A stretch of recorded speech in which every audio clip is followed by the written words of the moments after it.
Apapun yang terjadi di dalam hidupku, selalu ku berkata, Tuhan Yesus baik. Dalam segala hal yang terjadi, tetap ku berkata, Tuhan Yesus baik. Ku sembah Kau, ku sembah Kau, tak dapat ku membalas kasih-Mu. Ku sembah Kau, ku sembah Kau Bapa. Ku rindu selalu menyenangkan-Mu.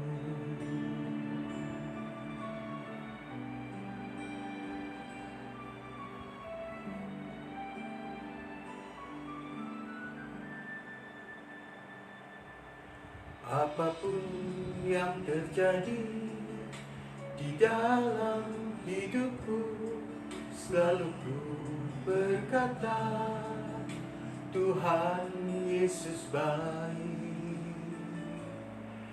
Dalam segala hal yang terjadi, tetap ku berkata, Tuhan Yesus baik. Ku sembah Kau, ku sembah Kau, tak dapat ku membalas kasih-Mu. Ku sembah Kau, ku sembah Kau Bapa. Ku rindu selalu menyenangkan-Mu.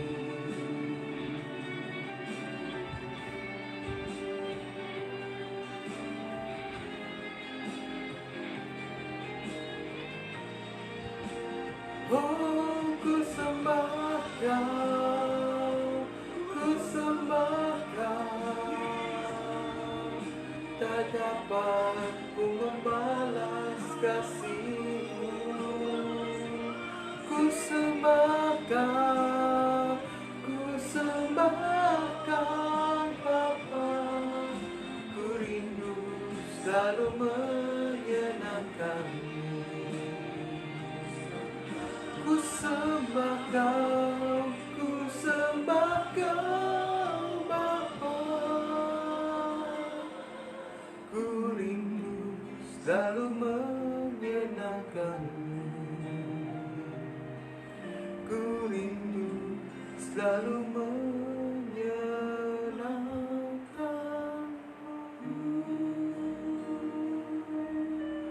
Haleluya.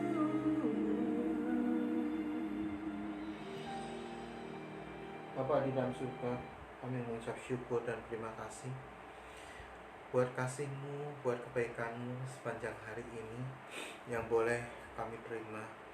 Bapa, Engkau sungguh baik, sangat baik.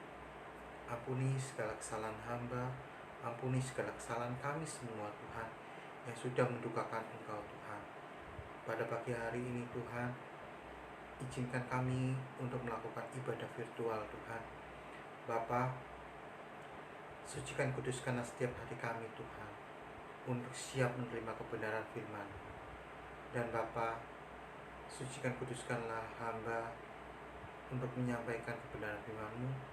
Sucikan kuduskanlah bibir lidah hamba, urapi bibir lidah hamba, untuk Engkau pakai menyampaikan kebenaran isi hati-Mu Tuhan. Bapa, taruhlah setiap hati kami, beberapa murid-Mu, untuk selalu duduk diam di bawah kaki-Mu.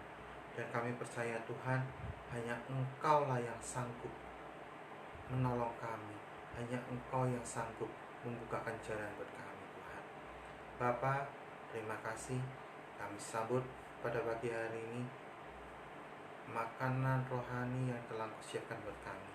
Dan segala kuasa kegelapan, penghulu udara, penguasa udara sekalipun di mana Engkau berada, kami katakan, kami hancurkan dalam nama Tuhan Yesus Kristus. Bapa, hamba juga memberkati istri hamba, Dan Engkau sucikan kuduskanlah istri hamba, tutup bungkus istri hamba dengan kuasa darah kudus-Mu, sehingga ia menyaksikan di mana ia berada diberkati.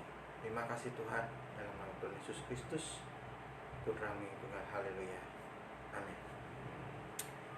Saudara terkasih di dalam Tuhan, pada pagi hari ini kita berjumpa kembali dalam ibadah virtual, di mana masih dalam konteks yang tidak lepas dari segala permasalahan.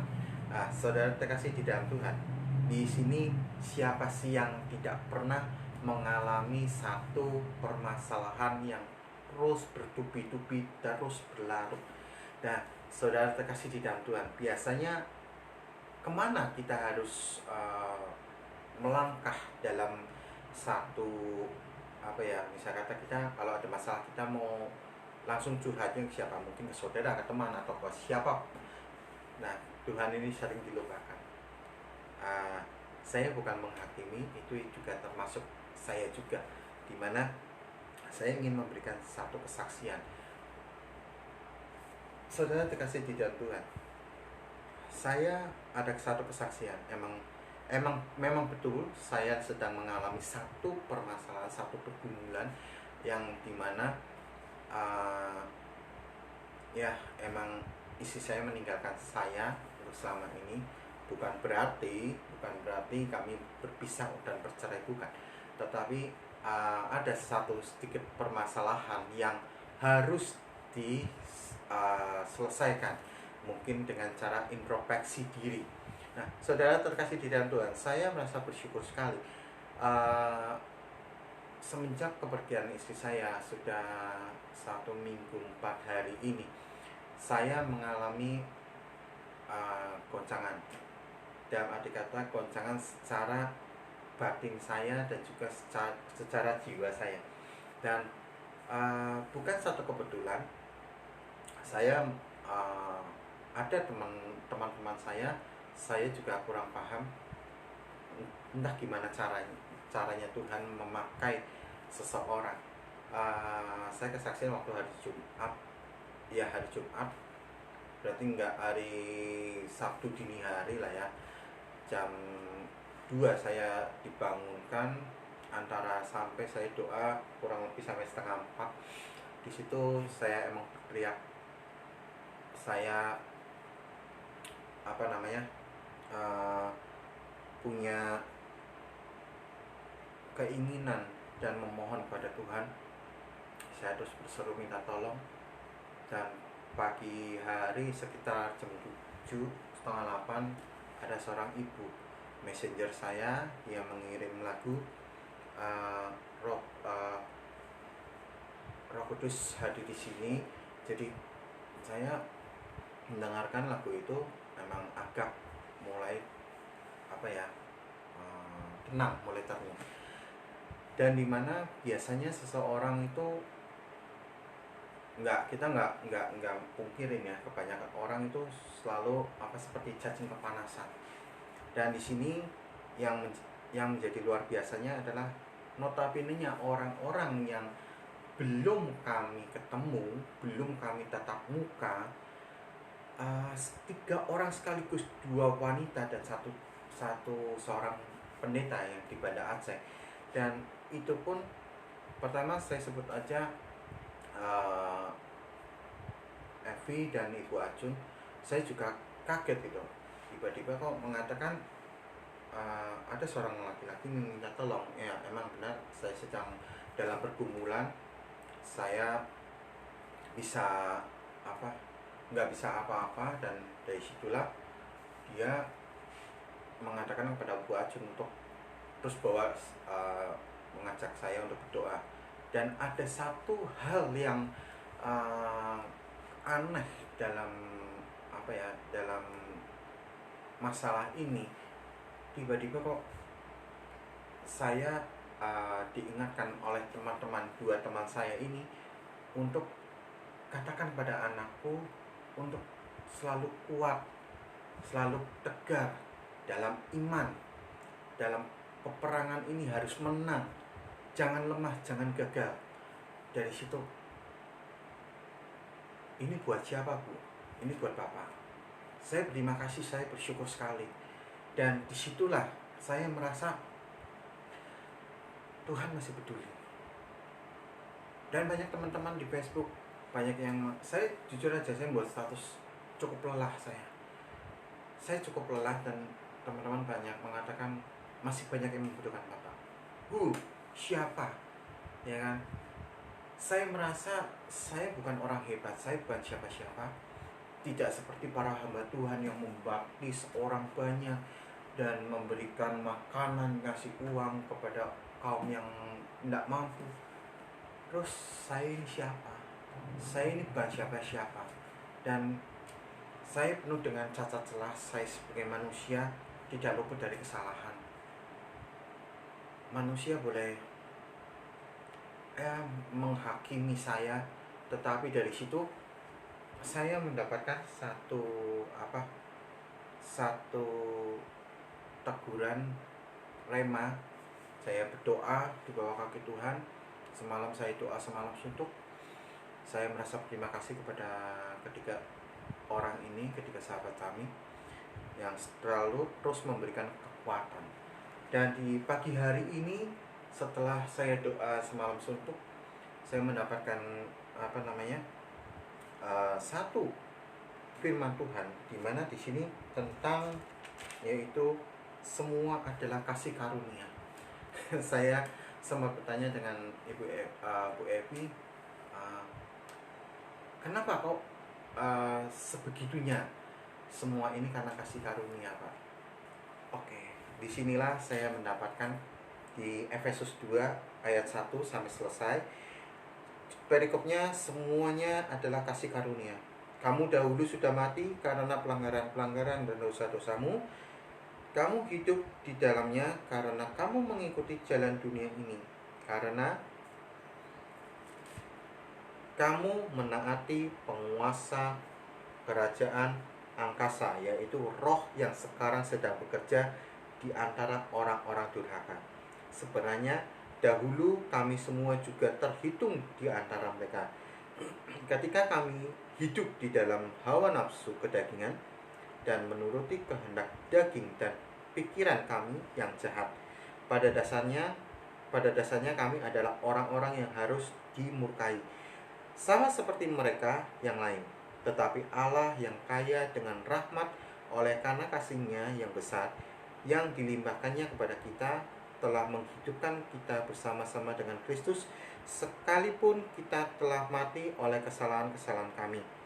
Oleh kasih karunia kamu diselamatkan, dan dalam kasih Kristus Ia telah membangkitkan kita juga dan memberikan tempat bersama-sama dengan Dia di surga, supaya pada masa yang akan datang Ia menunjukkan kepada kita kekayaan kasih karunia-Nya yang melimpah-limpah sesuai dengan kebaikan-Nya terhadap kita dalam Kristus Yesus. Sebab karena kasih karunia kamu diselamatkan oleh iman. Itu bukan hasil usahamu, tetapi pemberian Allah. Itu bukan hasil pekerjaanmu. Jangan ada orang yang memegahkan diri, karena kita ini buatan Allah, diciptakan dalam Kristus Yesus untuk melakukan pekerjaan baik yang dipersiapkan Allah sebelumnya. Ia mau supaya kita hidup di dalamnya. Saudara terkasih di dalam Tuhan, firman ini sangat luar biasa. Tuhan ternyata sangat baik, amat baik, dan amat baik buat saya. Ketika saya menghadapi satu masalah, saudara jangan memandang saya pendeta. Saya hanya sebagai manusia biasa yang tidak luput dari kesalahan, kesedihan, ataupun apa. Tetapi di saat itulah, ketika kita berseru pada Tuhan, ada tangan-tangan yang saling menguatkan kita. Bukan, loh Pak Pendeta kan udah super, udah bisa. Enggak. Pendeta juga manusia, lemah. Saya bukan jago khotbah di atas mimbar kalau tanpa kasih karunia Tuhan, tanpa urapan Tuhan. Saya tidak semata-mata langsung mengambil sembarangan ayat, enggak. Tapi saya pun berhikmat pada Tuhan. Kalau Tuhan tidak mengizinkan, tidak mungkin saya langsung virtual. Seperti waktu lalu ketika saya sakit, sebetulnya bisa aja saya virtual. Dan Bapak seperti ini sedang ada masalah kok Bapak khotbah. Karena apa yang saya alami, saya akan ceritakan. Dan semoga kejadian ini jangan menimpa ke setiap kita. Maksudnya apa Pak? Dalam arti kata, dalam keadaan situasi apapun, kita cari pertama adalah Tuhan Yesus. Kita bukan cari manusia. Karena apa? Manusia itu bisa mengecewakan. Tuhan tidak akan mengecewakan. Mungkin saat itu, sampai detik ini istri saya belum pulang. Saya banyak 1000 alasan untuk kecewa dengan Tuhan. Saya bisa aja, tetapi entah mengapa saya hanya di benak pikiran saya, Tuhan Yesus itu baik buat saya. Karena apa? Rancangan-rancangan di balik kejadian ini ada rancangan yang terindah buat saya dan keluarga saya dan istri saya. Karena apa? Saya membacanya di dalam 1 Korintus, ya, di dalam 1 Korintus. Nah,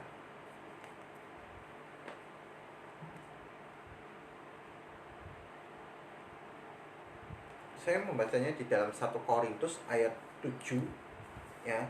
Ayat 7, 1 Korintus 7 ayat 2b sampai ke 5. Baiklah, setiap laki-laki mempunyai istrinya sendiri, dan setiap perempuan mempunyai suaminya sendiri. Hendaklah suami memenuhi kewajibannya terhadap istrinya. Demikian pula istri terhadap suaminya.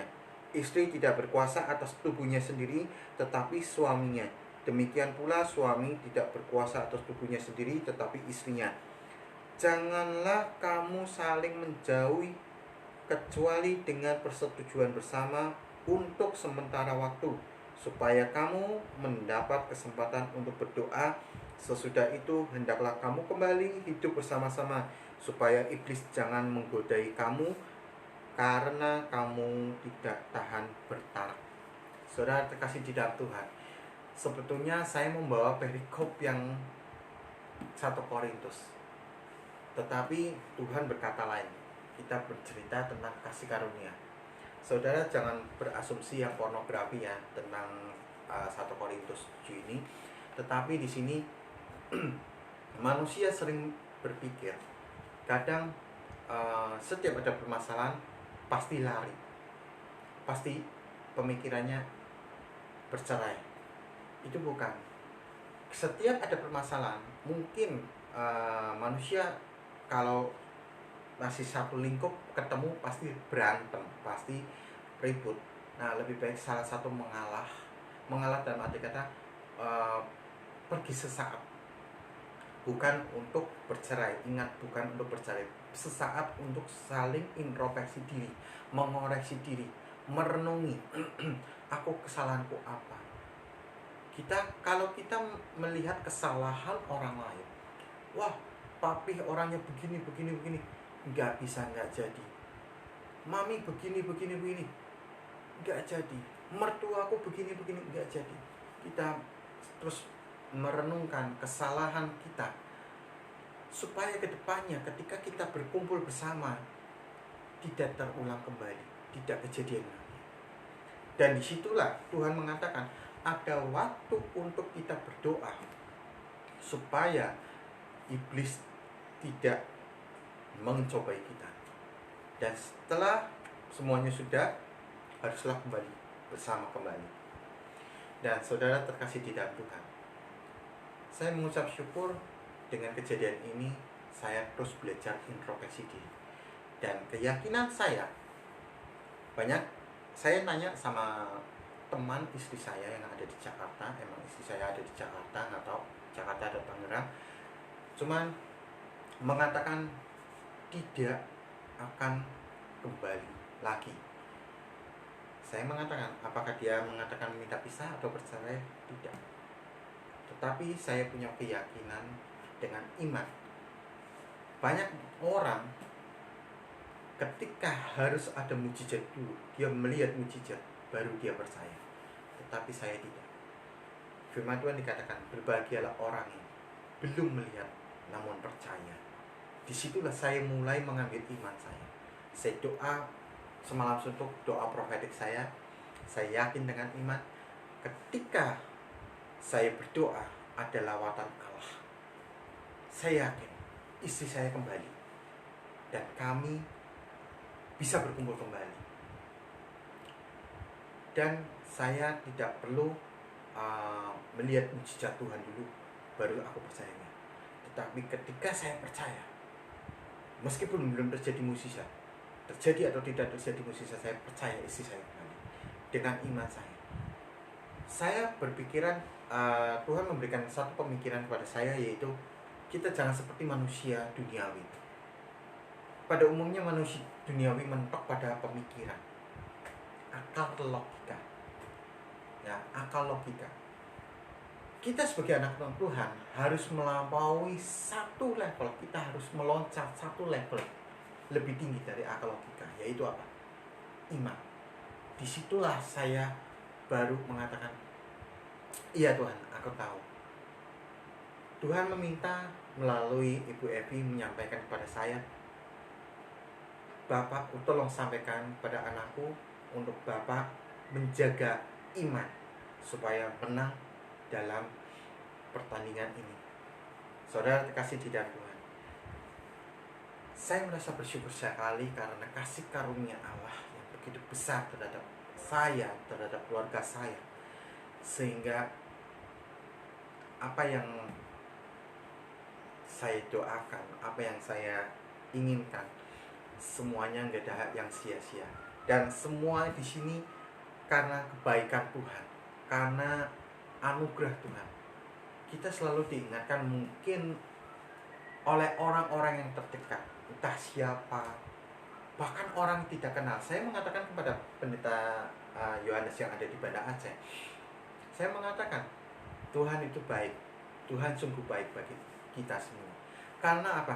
Maaf kata, kasar kata, anak setan pun Tuhan bisa setir ke kanan ke kiri. Tuhan bisa pakai. Saya juga ingat, oh ya, seperti kisah Nabi Elia. Ketika dikejar-kejar, dia ada di danau, dia kelaparan. Tuhan utus siapa? Yaitu burung gagak, mengirim makanan melalui burung gagak. Kalau kita melihat burung gagak itu, burung gagak simbolnya adalah kenajisan yang dipakai orang-orang pada zaman dahulu, yaitu para dukun, para apa yang namanya. Jadi disitulah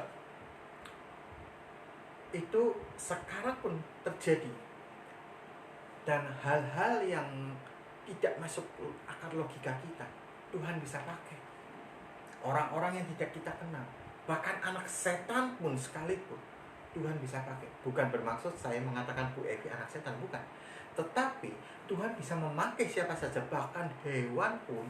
Saudara bisa membaca dalam firman Tuhan, keledai pun bisa menyampaikan apa yang menjadi kehendak Tuhan kepada siapa? Seorang raja.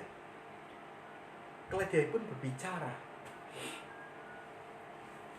Luar biasa sekali kasih karunia Tuhan, melampaui akal logika kita. Pak, bagaimana mungkin seseorang udah pergi, udah 7 tahun, udah 15 tahun, 10 tahun, bahkan mau menceraikan.